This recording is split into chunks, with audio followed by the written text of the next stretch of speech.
Hey everyone, hope you're doing well. If you're using this to fall asleep, get cozy and relax. Don't forget to subscribe, and drop a comment letting me know where you're watching from. Alright, let's get into the story. When I was 12 years old, my life was shaped by chaos I couldn't control. My mom was caught in a toxic relationship with a man I'll call Ian, a cruel, abusive drunk who left scars on our home and our lives. Their fights were explosive, shattering any sense of peace. Ian's violence had destroyed both the front and back doors of our house, kicking them in during his rages. The doors were never fixed, leaving our home exposed, vulnerable to anyone who might wander in. My mom and Ian spent their days and nights at the bar, drowning in alcohol, leaving me and my 10-year-old brother alone in a house that felt more like a trap than a sanctuary. This story takes place on a night that still haunts me, a night that changed how I see safety, trust, and the fragility of childhood.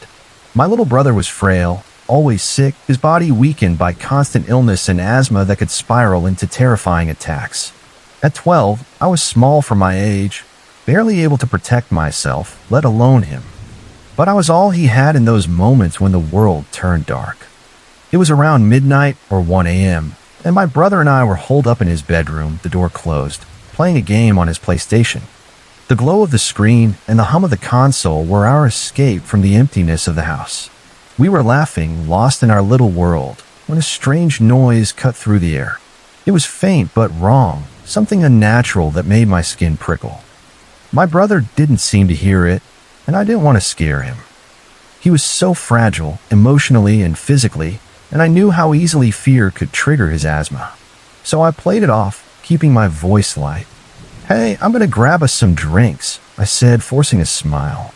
"Stay here, okay? I'll bring you something good." Before I left, that uneasy feeling gnawed at me, a sense of dread I couldn't shake. I glanced at my brother, his small frame curled up on the floor, and knew I had to protect him without letting him see my fear. "Why don't you work on our fort in the closet?" I suggested, keeping my tone playful. "Make it awesome for when I get back with snacks." It was a trick to get him to hide without alarming him. He loved our forts, and the closet felt like a safe place to tuck him away. He nodded, oblivious to the danger I sensed, and scurried into the closet with a blanket, eager to build. The layout of our house made checking on things risky. Opening the front door put you right in the living room, with the back door visible straight ahead. To the right was a hallway leading to the bedrooms, where we were. The kitchen, where I was headed, was behind the living room, meaning I'd have to walk past both open doors to get there. Every step felt like a gamble. As I crept out of my brother's room, the strange noises grew louder, scrapes, thumps, sounds that didn't belong in the quiet of the night. My heart pounded, but I forced myself to stay calm for his sake. I told myself I was just being paranoid, but the dread in my gut told me otherwise. I moved down the hallway as quietly as I could, my bare feet cold against the floor, my breath shallow. The air felt heavy, like the house itself was holding its breath. Before I reached the end of the hallway, I heard it, a sound that froze my blood. It was a man's voice, low and guttural, like a growl. It wasn't human, not entirely. It was deep, primal, that carried a weight that made my stomach churn. I felt like I might vomit from the fear that washed over me, pinning me in place. I was alone, completely alone. My dad lived in another state, my mom was at the bar, probably too drunk to stand, and I didn't know a single soul in this town I could call for help. My brother and I were all we had. I stood there, paralyzed, trying to think through the panic. What could I do? Run? Hide? Fight? I was a scrawny 12-year-old girl with no weapons, no strength, and a sick little brother depending on me. As I tried to muster the courage to peek around the corner, I heard my brother's bedroom door creak open behind me. My heart stopped. He stepped into the hallway, his small figure silhouetted in the dim light, and saw me crouched there, my face pale with terror. His eyes widened, huge and frightened, like he'd heard the growl too. I waved my hands frantically, silently begging him to go back. Thank God, he listened, slipping back into the room without a sound. I took a shaky breath and forced myself to move forward. I had to know what was out there. Slowly, I leaned just far enough to peek around the corner into the living room. Why Saw still wakes me up at night. my heart racing, my body slick with sweat. A man massive, easily 6 feet 6 inches and over 300 pounds, was sitting on our couch. His presence filled the room, heavy and raw. He had a wicked grin plastered across his face, his eyes glinting with something dark, something evil. That grin, that look, is burned into my memory, a nightmare I can't escape. By some miracle, he didn't see me. I pulled back, my movements agonizingly slow, terrified that even the smallest sound would draw his attention. I crept back to my brother's room, my legs trembling so badly I thought they'd give out. I eased the door shut, praying it wouldn't creak, and turned to face my brother. He was already terrified, his breath coming in short, wheezy gasps from the growling he'd heard. I could see the panic in his eyes, but I forced myself to put on what I called my brave big sister face. Kneeling in front of him, I spoke softly, calmly, even though my insides were screaming. "There's a man in the living room," I said. "I don't know him. We need to be super quiet, okay? I need you to be brave for me. Keep your breathing steady. You can do this." My brother idolized me, and I knew he'd try his hardest to please me. He nodded, his small body trembling, but he stayed still, clutching a blanket like it could protect him. I started looking for a way out. The window was my first hope, but when I tugged at it, it wouldn't budge. It was stuck, sealed shut by years of neglect. My heart sank, but I couldn't let myself panic. Not in front of my brother. Not with that man out there. I decided to search for a weapon, remembering that my older brother, who no longer lived with us, had kept swords somewhere in the house. As I rummaged through the room, moving clothes and blankets, I heard the man's voice again, chilling and deliberate. "I know you're here, you little shits." My stomach twisted into knots. The hair on my neck stood up, and a cold sweat broke out across my skin. He knew we were here. He was coming for us. Then I heard it. My brother's wheezing louder now, the unmistakable sound of an asthma attack starting. Damn it. Damn it. I rushed to his side, wrapping my arms around him. "You're okay," I whispered, my voice shaking. "Be brave. Focus on breathing. I've got you." But inside, I was falling apart. His inhaler was gone, his breathing treatment machine nowhere to be found. If he got worse, I didn't know how to save him. I went back to the window, yanking at it desperately, but it still wouldn't move. I was running out of time, out of options. As I tore through the room, moving blankets and clothes, I found something that felt like a lifeline. My older brother's cell phone, the one he always forgot to take with him. Relief flooded me, a tiny spark of hope. My hands shook as I dialed 911, my voice barely a whisper as I told the dispatcher what's happening. "There's a man in our house," I said, fighting to keep my voice steady. "We don't know him. He's huge, and he's making weird noises. My brother's sick. Please hurry." The dispatcher told me to stay on the line, to keep the phone open so she could hear what was happening. I clutched the phone like it was my only connection to safety. 5 minutes into the call, the nightmare got worse. The man started banging on our bedroom door. The sound was deafening, each thud shaking the thin wood. Our room had the only working lock in the house, but it felt like nothing against his strength. He was screaming now, his voice slurred and furious. "Let me in. Open the damn door." I couldn't hold it together anymore. My brave facade shattered, and I started screaming, blood-curdling primal screams that tore from my throat. My brother was wheezing harder, his small body trembling in my arms. I held him tighter, whispering, it's okay," even though I didn't believe it. Then the banging stopped. The silence was worse. It was heavy, suffocating, like the calm before a storm. And then he laughed, a low, chilling laugh that made my skin crawl. "You know, I could bust this door down in about 2 seconds, right, little girl?" he said, his voice mockingly sweet. He started knocking lightly, almost playfully, and his tone shifted, like he was trying to coax me. "Come on, just open the door. Let's talk." It was the creepiest thing I'd ever heard, his sudden calm more terrifying than his rage. Then I heard a new sound, scraping slow and deliberate against the door. In my 12-year-old mind, I imagined long, jagged fingernails clawing at the wood, something monstrous. It made my blood run cold. Suddenly, the chaos erupted again. I heard shouting, new voices, sharp and commanding. Get on the ground. Hands up. Now. The police had arrived. There was a scuffle, the man yelling, fighting back, his voice wild and unhinged. Then silence again, but this time it felt different, like the danger was fading. A knock came at the door, gentle but firm. I was too terrified to move, convinced it was a trick, that the man was still out there. I started screaming again. No, no, please. My voice was raw, my body shaking as I clung to my brother, both of us sobbing on the floor. I couldn't be brave anymore. I was just a scared kid, certain we were going to die. After a moment, a woman's voice came through the door, soft and reassuring. It's okay, sweetheart. It's the police. You're safe now. It was a female officer. I hesitated, my heart still racing, but her voice broke through my fear. I opened the door, and there they were, 5 officers standing in the hallway, their faces a mix of concern and urgency. My brother and I ran to the female officer, collapsing into her arms, sobbing uncontrollably.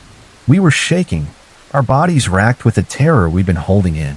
She held us tightly, her presence a lifeline after the nightmare we'd endured. The police explained that the man was drunk and high out of his mind, a dangerous combination that had led him to our unlocked house.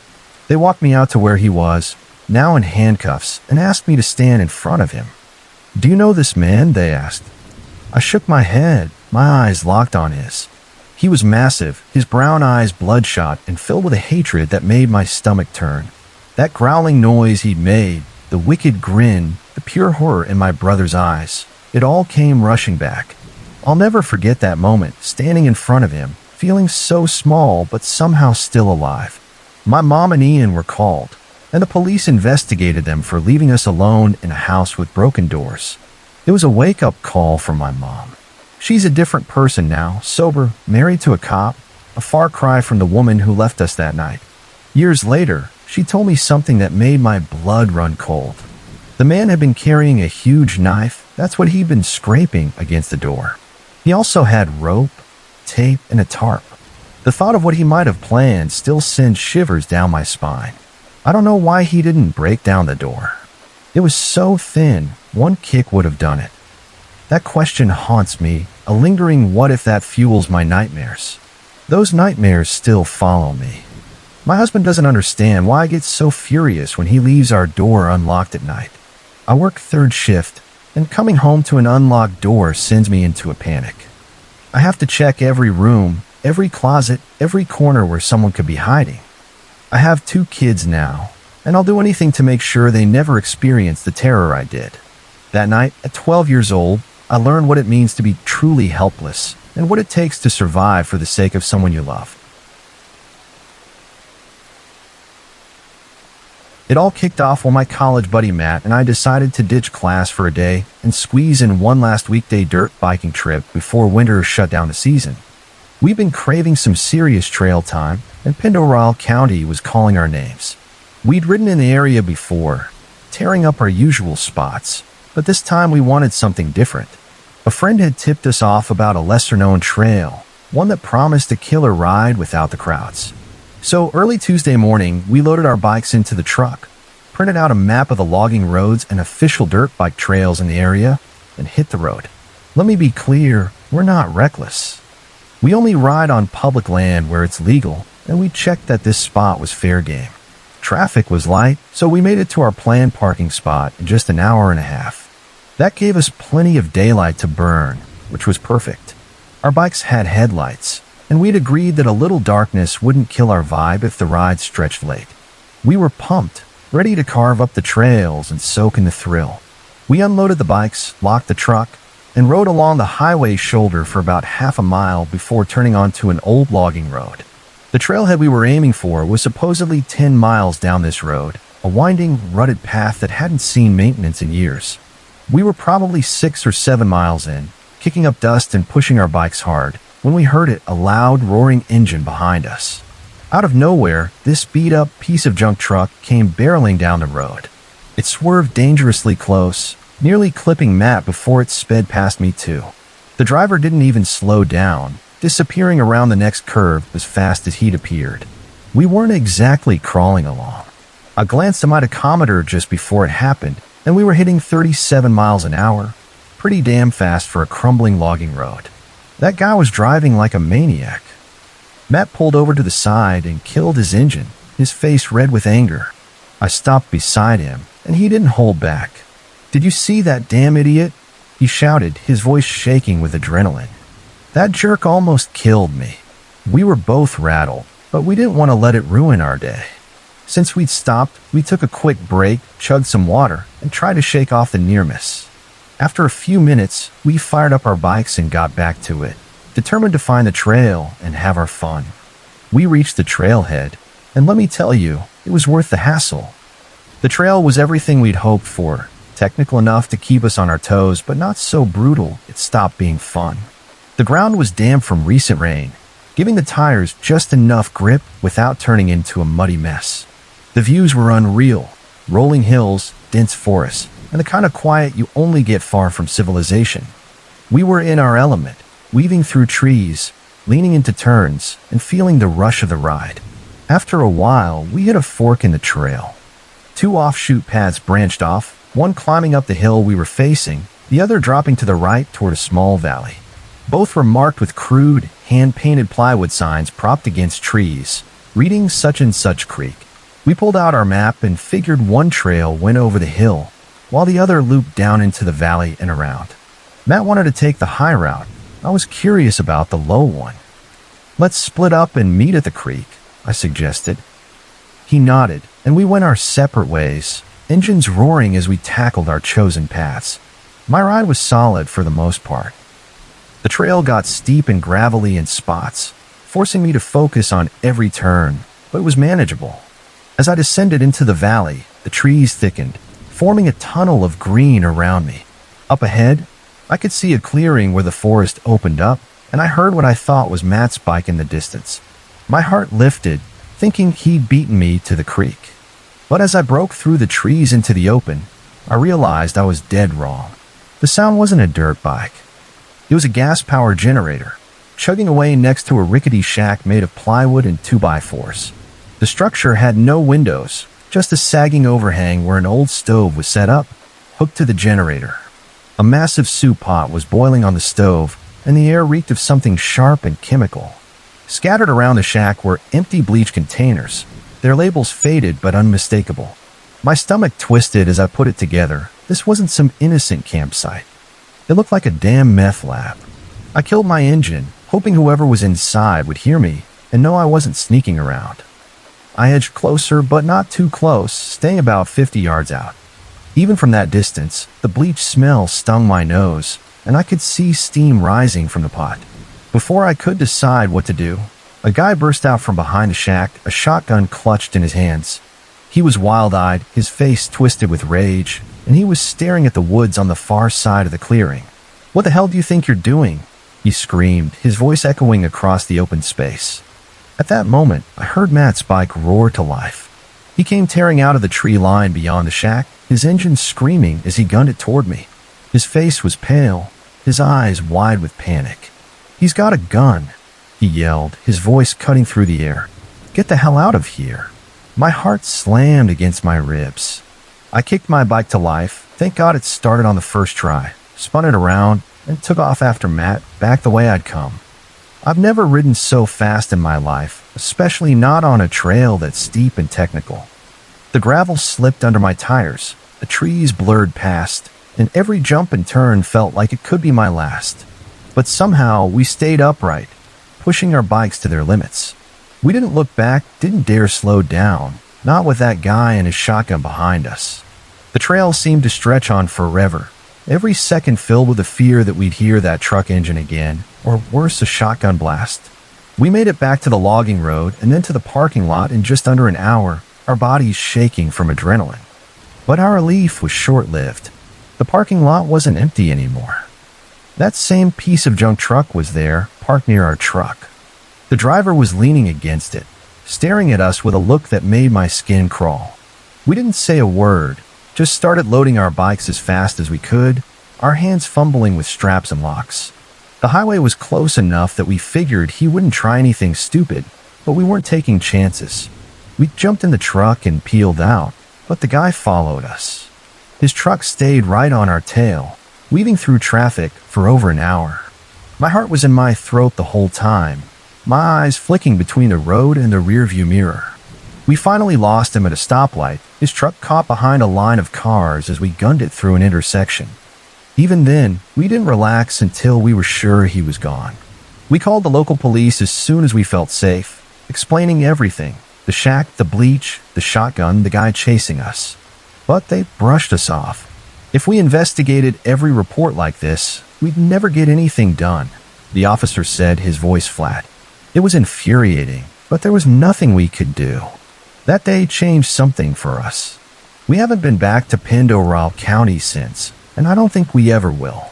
The thrill of dirt biking isn't worth risking our lives over some strung-out guy with a shotgun and a grudge. At the hotel where I work, corporate policy mandates that properties undergo major renovations every few years, depending on the brand. It's a complete overhaul: beds, furniture, decor, paint, trim, everything gets replaced. During this particular incident, the renovation crew was working their way up the building, floor by floor, and had reached around the 10th floor. The work was methodical, stripping rooms to their bones before rebuilding them into something fresh and modern. On this night, my manager was on duty, making his rounds through the building. I can't recall exactly what he was checking, maybe fire extinguishers or some routine maintenance task, but he was out patrolling, walkie-talkie clipped to his belt, keeping the property in order. In the security office, the dispatcher was stationed at her desk, monitoring the phones and radios. Out of the blue, a call came in from one of the rooms. She picked up the handset, but the line was silent, just a hollow quiet that gave her pause. Assuming it was a glitch or a misdial, she hung up and went back to her work. Moments later, the phone rang again. She reached for it, but before she could answer, the call display cleared, and the ringing stopped after a single chime. It was odd, but she shrugged it off, figuring it was just a faulty system. The call had come from a room on the 11th floor, one of the areas still in use above the renovation zone. Then another call came through, this time with sound. When the dispatcher answered, she was met with a cacophony, like a room packed with people, their voices overlapping in a chaotic murmur. The line crackled with static, the audio fuzzy and distorted, but through the noise, she caught a faint voice. It was barely audible, but it sounded like someone saying, "Help." The word was so soft, so unclear, that she wasn't sure she'd heard it right. Still, it was enough to raise her hackles. Not wanting to take chances, she radioed the manager, who was somewhere in the building, and told him to check the room on the 11th floor, just to be safe. As she logged the call into the computer, her nerves started to creep up, the strange call lingering in her mind. Before she could dwell on it, the phone rang again, this time on the emergency line, a separate system reserved for urgent situations. The call was coming from the 12th floor. She answered, and the line was thick with static, like a storm interfering with the signal. Beneath it, she heard what sounded like a muffled party, voices, laughter, a low hum of activity. Then, cutting through the noise, a voice screamed, "I need help." It was loud, desperate, and unmistakable.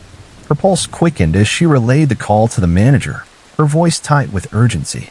The manager responded over the radio, saying he was a few floors away. Instead of waiting for the elevator, he opted for the stairwell, his boots echoing as he descended to the 12th floor. When he pushed open the stairwell door, he immediately noticed something off. The 12th floor was under renovation, a fact that hadn't been fully communicated to the security team. The construction crew had moved ahead of schedule, skipping a few floors to start work early.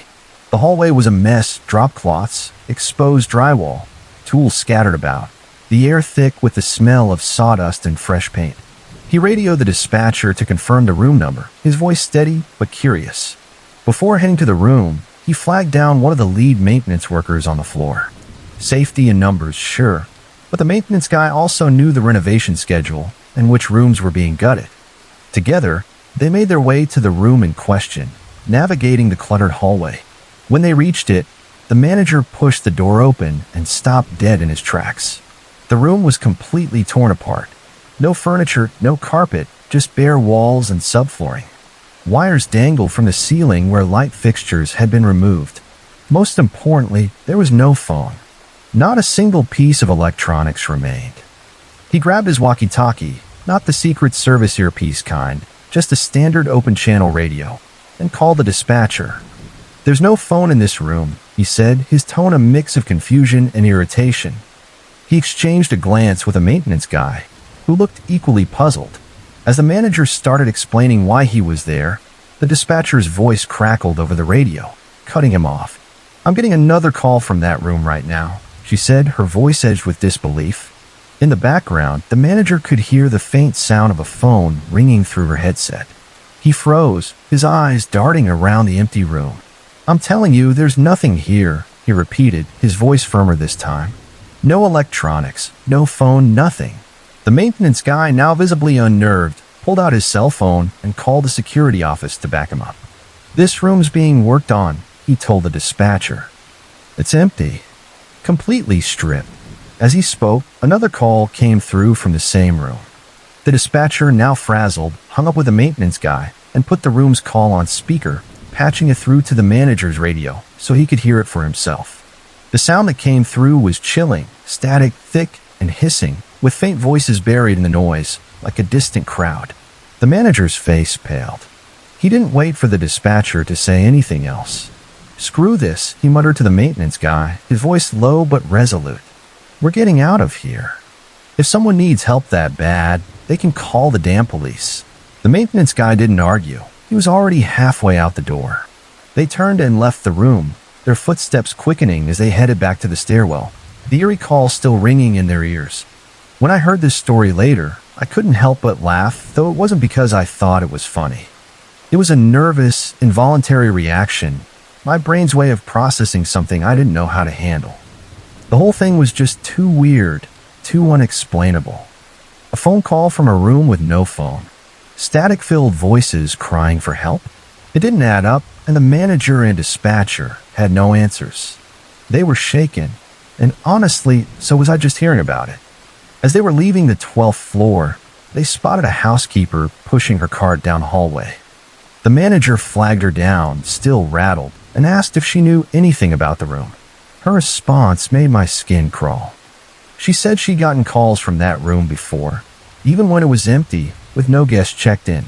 The calls were always the same, static, sometimes voices, sometimes just silence. She spoke about it so casually, like it was just another quirk of the job. Apparently, the hotel replaced the phone in that room regularly because guests complained about it malfunctioning, but the issue never went away. For the staff, especially the old-timers, these random calls were just part of working there.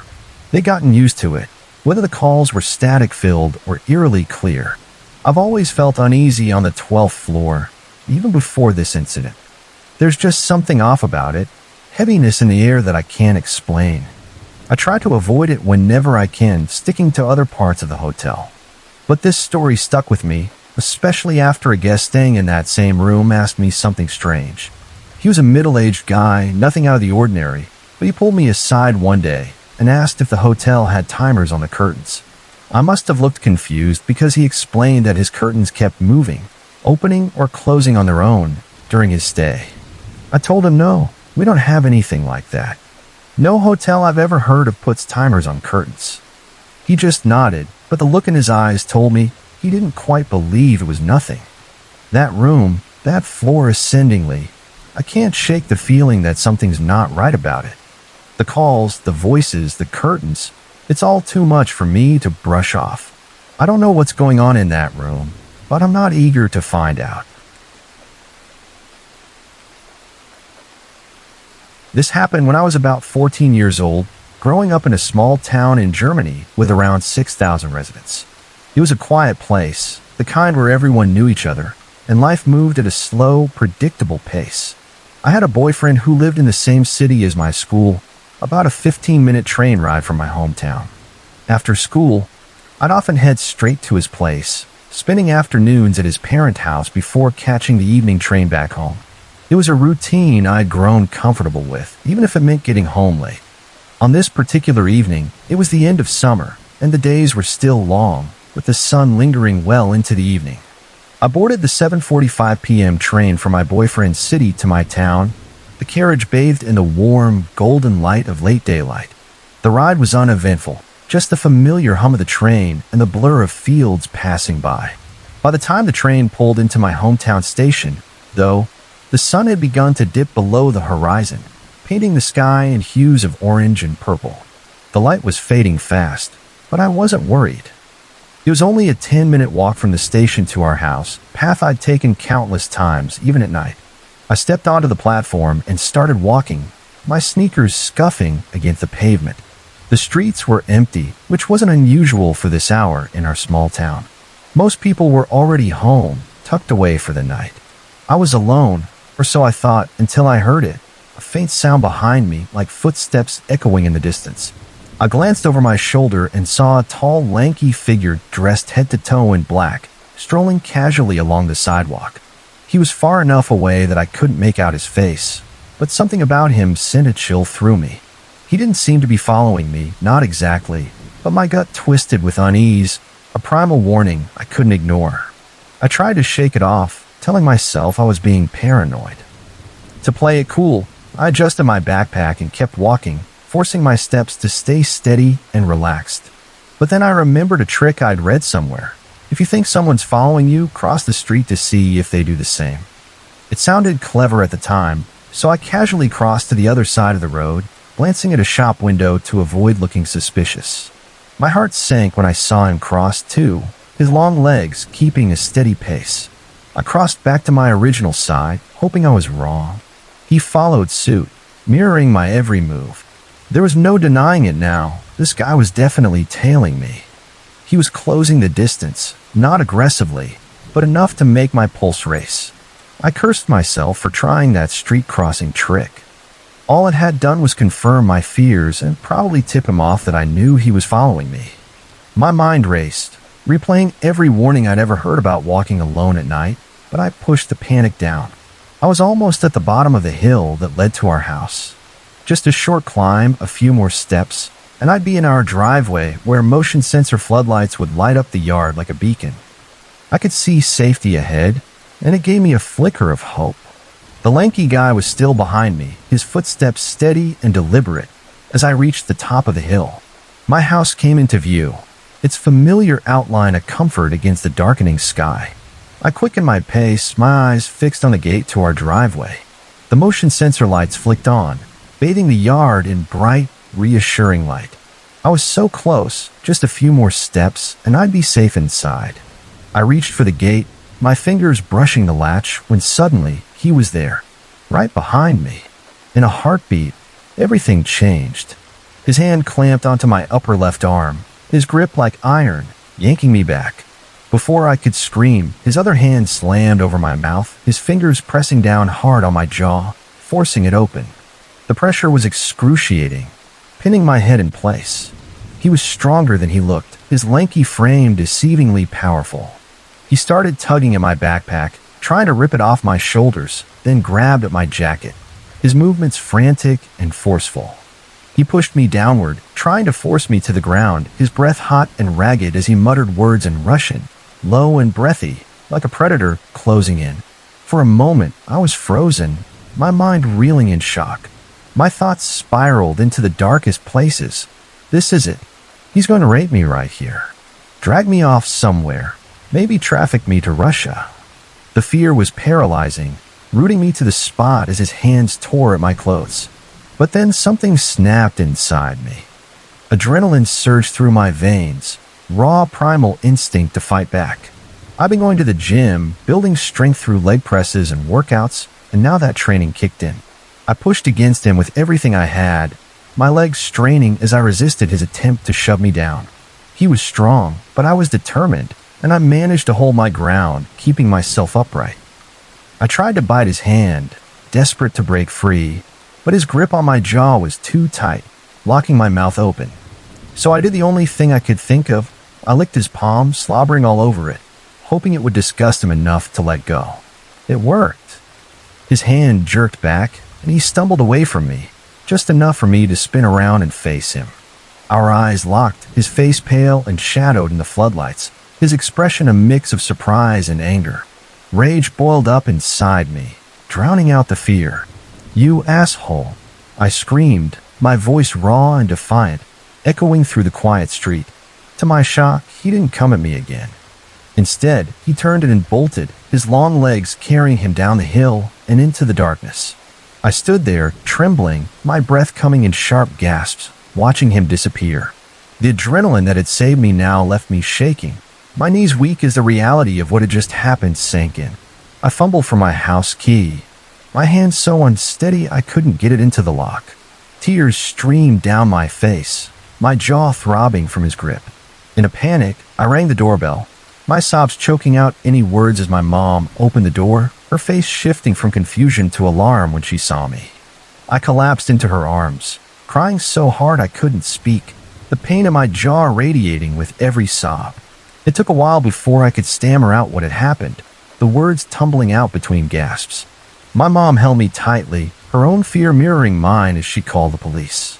They told us to come to the station the next day to give a statement, their tone frustratingly calm, like this was just another report to file. When we went in, I learned something that made my blood boil. The police knew this guy.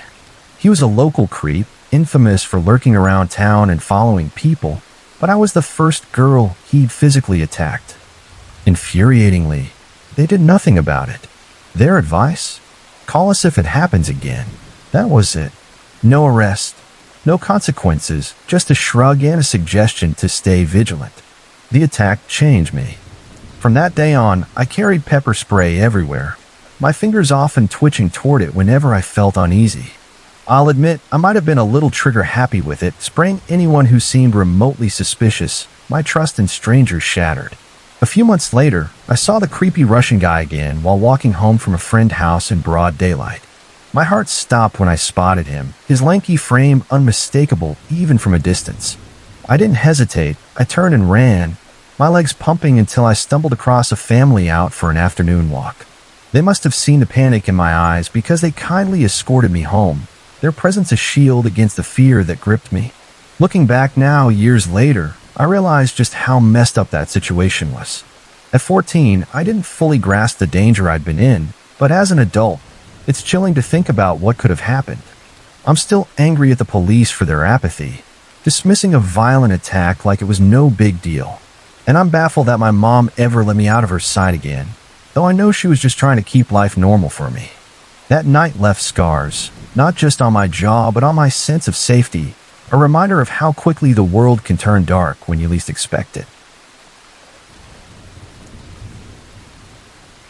Years ago, when I was about 17 or 18, I was still living with my mom and stepdad in the tiny town where I grew up. It was the kind of place so small it didn't even have a single traffic light, just one local store and one pizza shop up the hill. Life there was quiet, predictable, but that day something happened that still sends chills down my spine. It was a cold, snowy evening, and we decided to order pizza from the local shop. My mom called in the order, and as usual, I was tasked with picking it up. I bundled up against the winter chill, pulling on my boots, zipping up my warm jacket, wrapping a scarf around my neck, and tugging a hat over my ears. The snow crunched under my feet as I trudged out to my car, my breath visible in the frosty air. I started the engine, letting it warm up for a moment, and drove up the hill to the pizza place. Let me paint you a picture of this shop because it's important. It's perched on a steep hill, right at a sharp, narrow corner of the road. The place is designed like a drive-through. There's no parking lot, just a small space in front of the shop where you pull up to the window. It's not the kind of place where you linger. You get your food and go. The building itself is small, with a single window for orders and a side door that's rarely used. It's functional, no frills, the kind of spot you'd expect in a town like ours. I pulled up to the window, my car idling in the tight space, and fished out the cash from my pocket, ready to pay. The window slid open, and a thin older man with scraggly brown hair leaned out. His face was weathered, and his eyes had a sharpness that made me uneasy. He asked for the last name on the order, his voice gruff but not unfriendly. I gave him a polite smile and said our last name, expecting him to grab the pizza and be done with it. He grinned, a wide, toothy grin that felt too big for the moment, and told me the pizza wasn't ready yet. "It'll be a few minutes," he said, his eyes lingering on me. I shrugged, trying to keep things light. "Okay, that's fine. No big deal. I'll just chill for a bit." I figured I'd wait in my car, maybe scroll through my phone or listen to the radio. Then he said something that made my stomach twist. "Why don't you come inside and get warm?" His voice was overly friendly, and that grin stretched even wider, showing too many teeth. I glanced at him, and that's when I noticed he was completely alone in the shop. No other employees, no customers, just him in that dimly lit space, staring at me with that unnerving smile. I forced a polite laugh, trying to brush it off. No thanks. I'll just wait in my car." My heart was starting to beat faster, but I didn't want to seem rude. This was a small town, after all, and you don't just snap at people. But he didn't let it go. He asked again, leaning a little further out the window. "Come on, it's nice and warm in here. You don't want to sit out in the cold." His tone was insistent, almost pleading, and it set off every alarm in my head. This wasn't a diner or a restaurant where people hung out. This was a takeout-only pizza shop, a place where you grabbed your food and left. Customers didn't go inside, especially not teenage girls on snowy nights when the place was empty. I smiled tightly, my discomfort growing. "No thanks," I said again, firmer this time. "I'm good." He wouldn't drop it. "It's really cold out there," he pressed, his voice taking on a slight edge. "You'd be much more comfortable inside. Just pull your car over to the side and turn it off. I'll let you in through the side door." My mind screamed. Asterisk, what the hell? Is this guy serious? Asterisk, there was no way I was going anywhere near that side door, let alone stepping foot inside with him. The shop was tiny, isolated, and he was acting way too eager. I gripped the steering wheel, my knuckles whitening. "No thanks," I repeated, my voice steady despite the panic bubbling inside me. "I'm good sitting in my car." His face changed then, his grin faltered, and a flash of irritation crossed his eyes. "Fine then," he muttered, slamming the window shut with more force than necessary. I let out a shaky breath, my heart pounding in my chest. The next few minutes felt like an eternity. I sat there, trying to calm myself, but I could see him through the window, pacing back and forth inside the shop. Every time he passed by, he'd glance out at me, that wide, creepy smile plastered on his face. It wasn't just a friendly smile. It was menacing, like he was enjoying how uncomfortable he was making me. I felt trapped, stuck in that small space with nowhere to go until the pizza was ready. To avoid his gaze, I pulled out my phone and pretended to be busy, scrolling aimlessly while keeping him in my peripheral vision. My skin crawled every time he walked by the window, his eyes locking onto me. I wanted to scream, "Just give me my damn pizza so I can get out of here," but I kept my cool, forcing myself to stay calm even though every instinct told me to peel out and leave. Finally, the window slid open again. He held out the pizza box and told me the total, his voice flat now like he was annoyed. I handed him the cash, my hands trembling slightly, and waited for my change. I couldn't just leave. My mom would have my head if I didn't bring back every cent. He came back to the window, holding the change in his hand, but before giving it to me, he leaned forward and said, "You should have come inside." The offer's still open, though. His tone was low, almost taunting, and that grin was back, bigger than ever. I stared at him, my jaw tightening. "What the hell is wrong with you?" I wanted to say, but instead, I just grabbed the change, my fingers brushing his for a split second that made my stomach lurch. I threw the car into gear, pulling away as fast as I could without looking reckless, the pizza box sliding slightly on the passenger seat. My heart was racing, and I could still feel his eyes on me as I drove down the hill. When I got home, I walked through the front door, the warmth of the house hitting me like a wave. My mom was in the living room, and as soon as she saw my face, she knew something was wrong. I must have looked like I'd seen a ghost, my eyes wide, my face pale, a look of pure disgust twisting my features. Then, to my embarrassment, I started to cry. The tears came out of nowhere, hot and unstoppable, rolling down my cheeks as the fear and discomfort I'd been holding in finally broke free. My mom jumped up from the couch, her face full of concern. "What happened?" "Are you okay?" she asked, rushing over to me. I set the pizza box on the counter and started spilling the whole story, my voice shaking as I recounted every detail. The man's creepy grin, his insistence that I come inside, the way he kept pushing even when I said no, how he paced and stared at me, and that final taunting comment about the offer still being open. The tears kept coming, and I felt like a baby for crying, but it had scared me so much. I never felt so vulnerable, so targeted. My mom listened, her expression growing darker with every word. When I finished, she hugged me tightly, telling me it was okay, and that I'd done the right thing by staying in the car. My stepdad, who'd been in the other room, overheard and came in, his face hardening as I repeated the story. He was furious, disturbed even, and immediately picked up the phone to call the pizza shop and confront the man. He dialed the number, and when the man answered, my stepdad laid into him, explaining how inappropriate and creepy his behavior had been, how he'd scared me, and how it was unacceptable to pressure a teenage girl like that. But the man, apparently the new owner of the shop, denied everything. He claimed he didn't know what my stepdad was talking about, insisted I was making it all up, and acted like the conversation never happened. My stepdad hung up, shaking his head, and turned to me. He says it didn't happen, he said, his voice thick with disbelief. My jaw dropped. I couldn't believe it. Why would he lie? He'd said those things to me, looked at me with that awful grin, made me feel like I was in danger, and now he was pretending it never happened? My mind raced with questions. What was he planning? Why was he so desperate to get me inside? Was he just a creep, or was there something worse he had in mind?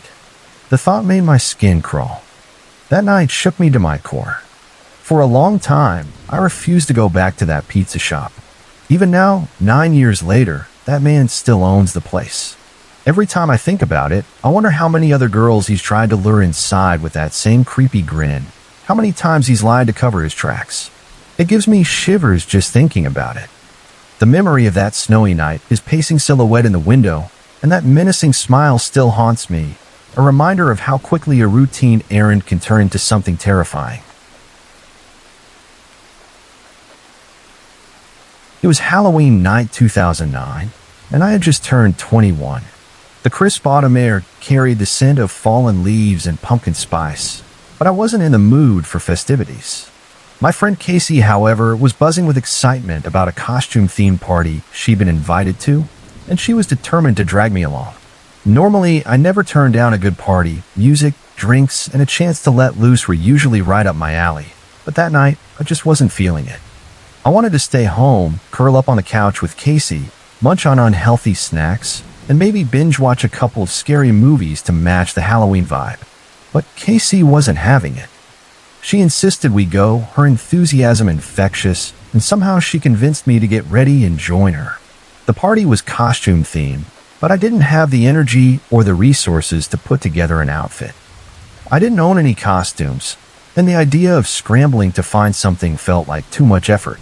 So I decided to go as myself, jeans, a sweater, and a half-hearted smirk. Scary enough, I figured. Casey, on the other hand, was all in. She was frantically texting Alex, her ex-boyfriend who was supposed to pick us up, while trying to figure out where she could grab a last-minute costume. She had her heart set on finding a cool mask to make up for not having a full outfit. Desperate, she called around to check if any Halloween stores were still open, but it was getting late, and her options were dwindling. About 45 minutes later, Alex texted Casey to let us know he was outside. We grabbed our things and headed out to his car, the chilly night air nipping at my skin. As soon as we opened the car door, we were hit with a wave of Alex's cologne. He'd clearly gone overboard with it, the scent overwhelming but oddly comforting in its familiarity. "Hey, Alex," I said, sliding into the back seat. Casey hopped in the front, already chatting away. Alex and Casey had been on and off for 3 years before finally calling it quits for good, but they managed to stay close friends, which was rare and kind of admirable. Their easy banter filled the car as we drove, making the night feel a little less heavy. On the way, Alex mentioned that he'd passed by a Halloween store on his route to pick us up, but it was already closed. He'd even Googled a few other places, but no luck, everything was shut down for the night. Casey's face fell. She'd been so excited about finding a mask to wear to the costume party. "Great," she muttered, slumping back in her seat. I'm going to a costume party with no costume. But Casey being Casey, she shook it off quickly, her mood bouncing back as she started hyping herself up for the party. When we pulled up to the house, the scene was exactly what I'd expected. A rowdy group of drunk college kids spilling out onto the front porch, red Solo cups in hand, their laughter echoing into the night. The house was decked out for Halloween. Fake cobwebs draped over the bushes, jack-o'-lanterns flickering on the steps, and thumping music pouring from inside. I took one look at the chaotic crowd and immediately regretted coming. This is going to be a trashy mess, I thought, already picturing sticky floors and bad decisions. But Casey grabbed my arm, her eyes sparkling with excitement, and pulled me inside before I could protest. To my surprise, the party turned out to be a blast. The energy was contagious. People were dancing, joking, and showing off their costumes, which ranged from hilarious to downright bizarre. I loosened up, letting myself get swept away by the vibe. A few shots of something sweet and strong later, the buzz hit me hard, and before I knew it, my cautious buzz had morphed into full-on drunkenness. I was laughing, chatting with strangers, and actually having fun, way more than I'd expected. At some point, Casey and I decided we needed a break from the chaos. Like most girls at a party, we made our way upstairs to the bathroom to touch up our makeup and naturally to gossip about the cute guys we'd spotted. The upstairs was quieter, the music muffled by the walls, and the air felt a little less stifling. We found the bathroom, a small space with a flickering fluorescent light, and Casey started digging through her purse for her makeup. "Leave the door open," she said, glancing at me. "I get claustrophobic, and it's hot as hell in here." I nodded, propping the door open with my foot. The heat was probably a mix of the crowded house and the alcohol warming my skin, but I didn't argue. It felt good to have some air. We were in the middle of our gossip session, giggling about some guy in a vampire costume who'd been flirting with Casey, when something caught our attention. A guy stumbled out of a room down the hall, what I assumed was the master bedroom, given its size and the double doors. He was dressed as a butcher, his costume complete with a stained apron and fake blood splattered across it. The blood looked so realistic, smeared across his chest and stomach, but oddly, he wasn't carrying a cleaver, which would have tied the whole look together. He was clutching his stomach with one hand, the other sliding along the wall for support as he staggered through the hallway, his steps unsteady. Our eyes met for a brief moment, his face pale and his expression unreadable, before he continued toward the stairs. Casey and I froze, our conversation halting as we watched him. "Whoa," Casey whispered, her eyes wide. "That guy's costume is intense." I nodded, equally impressed. The blood, the way he was stumbling, it looked so real, like he was fully committed to playing the part of a wounded butcher. "He's really selling it," I said, a little drunk and a lot amused. I mean, it was Halloween. People went all out for their costumes, right? Butchers didn't exactly stumble around bleeding in real life, so I figured he was just hamming it up for the party. I was too tipsy to overthink it, and honestly, I was enjoying the mini performance he was putting on. I called out to him, slurring slightly, "Hey, cool costume." "Nice acting." But he didn't respond. He didn't even look back, just kept shuffling toward the stairs, one hand still pressed to his stomach. Casey and I shrugged it off, turning back to the mirror. "Rude," she muttered, but we were already distracted, laughing and reapplying lip gloss. The moment passed, and we got back to our gossip, the butcher guy fading from our minds. When we were done, we headed toward the stairs, ready to rejoin the party. That's when we noticed the mess he'd left behind. There was blood everywhere, smudged handprints on the wall, streaks on the floor, even a few drops trailing down the hallway. "Damn," I said, shaking my head. "That guy went all out. Sucks for whoever lives here. They've got a hell of a cleanup job." Casey laughed, stepping carefully to avoid the fake blood. "Not to mention the mess downstairs," she added, gesturing toward the chaos we knew was waiting below. We figured the host would be scrubbing red corn syrup out of the carpet for days. Downstairs, the party had thinned out.